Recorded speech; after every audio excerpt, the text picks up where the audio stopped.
Hello and welcome back to RC Truth Media. Today is January 10th, 2019, and let's get started talking about what our problems are in the United States and where we have gone wrong. Okay, first of all, we are spending way too much money on wars.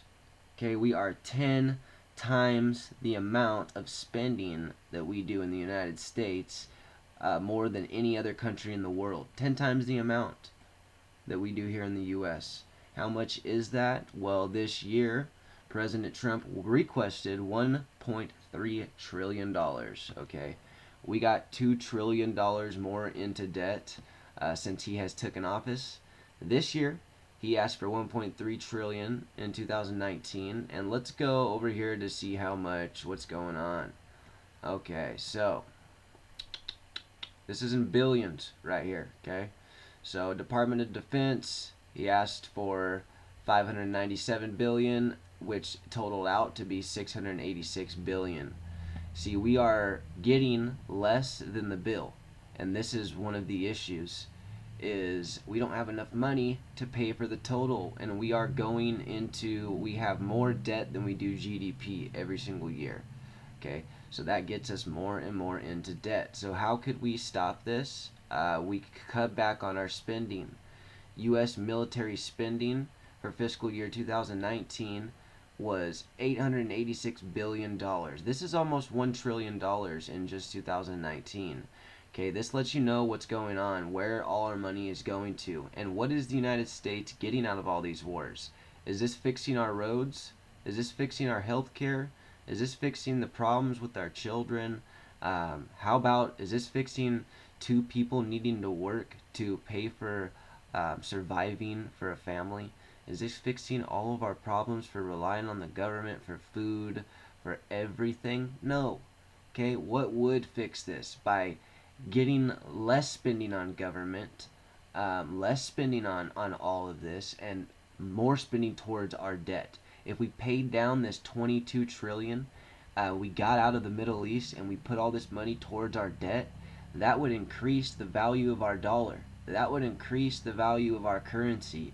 That would make us look like a reliable nation because we're paying back all of our money. We'd be responsible. Okay, nations around the world would trust us again. But who's tricking us to get into the war in Afghanistan? For this war on terrorism that we can never ever put out, because there were always going to be some kind of terror in the world. Okay, so this is a bunch of baloney, this war on terror. Military operations in Iraq, I mean, that's been going on for 15 years now. Syria, I've already mentioned Afghanistan. There are 5 other agencies that support defense that should also be included. They are the FBI, Cybersecurity, Justice Department, budget. So they're spending all of our money basically. I'm telling you, 90% of the money is going towards the military industrial complex, which is everything you see here, and that's what has been controlling our nation. Who controls the military industrial complex? That would be these central bankers. Central bankers for many years have been starting wars, have been causing the drama, have been starting all these divisions, have been making all these divisions. You know, what do you think? Who do you think started these Black Lives Matter movements? Who do you think started all this bullshit that caused so much division and anarchy? Who do you think spreads all these lies on Trump? Yeah, you have a lot of people like George Soros and billionaires that are doing this, but there's also federal.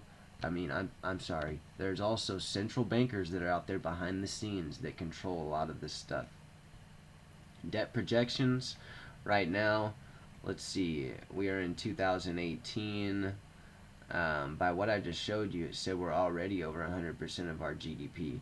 But if we go in and look at this, it's telling us how crazy it's even getting. Look what it says on here. It's worsened every year.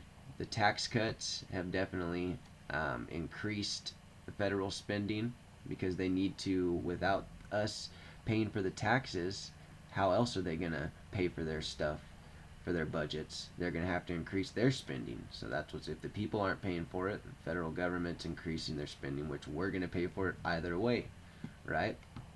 So this all looks good and all, But the tax cuts actually made us, people had to pay for it either way. If not out of our taxes, then by the national debt going up and our currency devaluing.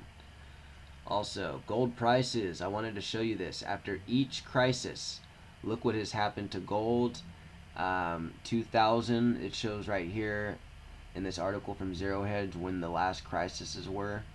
Okay, in 2007 and 2008, we had our last crisis. Before that was 2000. Before that was 1998, then 94, and 87. It says every 5 years, on average, we have a crisis.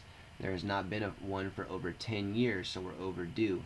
It's also the case that each crisis gets bigger than the one before it and requires more intervention by the central banks. And what do you think the central banks do when they get more into our business and they get more involved, more intervention?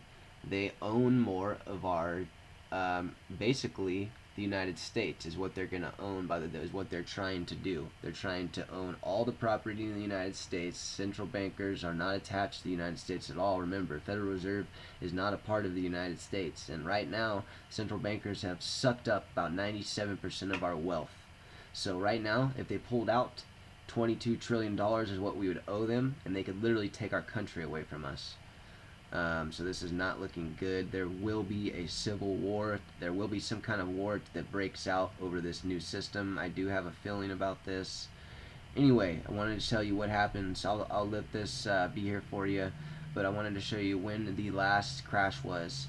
Okay, we had 2008 panic was triggered by defaults and subprime mortgages. We go back 2008 on this chart here. 2008, it said it defaulted in end of 2008. Look at the gold price went up right after that. Boom, way up to about $2,000. So 2008 went up $1,000 in price. Okay, then the crisis before that was in 2000. So we look at where it was at, $400, 2000. What about in 2001? Just climbing up. 1 year later, it went from the 380. No, I'm sorry. 410 to, let's go to 2000. 393 in 2000. 2001. 438. 2002. 500. 4. You see how it just boomed up? So after each of these crises, then we had 98 was a crisis. So we go to, where was that at? 98. With 98 was over here. 98 crisis. And then boom, we get a little uptick over there too. But remember, each one gets worse. Each one gets worse. So after the 2008, you see what happened? Bam! It went way up there. So this next one, gold will go way up there if we keep the same system that we have. Because if we don't do something about our debt, then what's going to happen? The value of our currency will devalue once again, and gold will skyrocket up there. But either way, gold will retain its value, and so that's what you need to do, is stock up on gold. Absolutely, you need to stock up on gold. Just to let you know, my grandfather in 1969, which was right here, okay, bought his house for $15,000. It was a 3-bedroom, 2-bath, 1,200 square foot. His house payment was $115, is what he was telling me. Maybe $150. No, I think he said 120 or 115. So, and he said, well, he was the only one working at the time, and he had my mom to pay for and my grandmother, and he said he didn't know how he was going to pay for everything. But one person could support the whole family back then, and that's when gold was still attached to our money. And then after President Nixon took office, 1970, they detached gold from the dollar, and look what happened. Skyrocketed way up, and that's because we couldn't pay back on our money, our loans, and so we defaulted on our loans. The value of our currency devalued because nobody, well, they knew we were less reliable, and so the dollar devalued and gold skyrocketed, and that will happen again. But we're the last 3% of our purchasing power of the dollar, so they don't have much left of this new system, and we're seeing that right now. All of the changes in everything, all the trade deal changes all around the world, and we will see more of this change this year. Thanks a lot for joining RC Truth Media. You have a great day.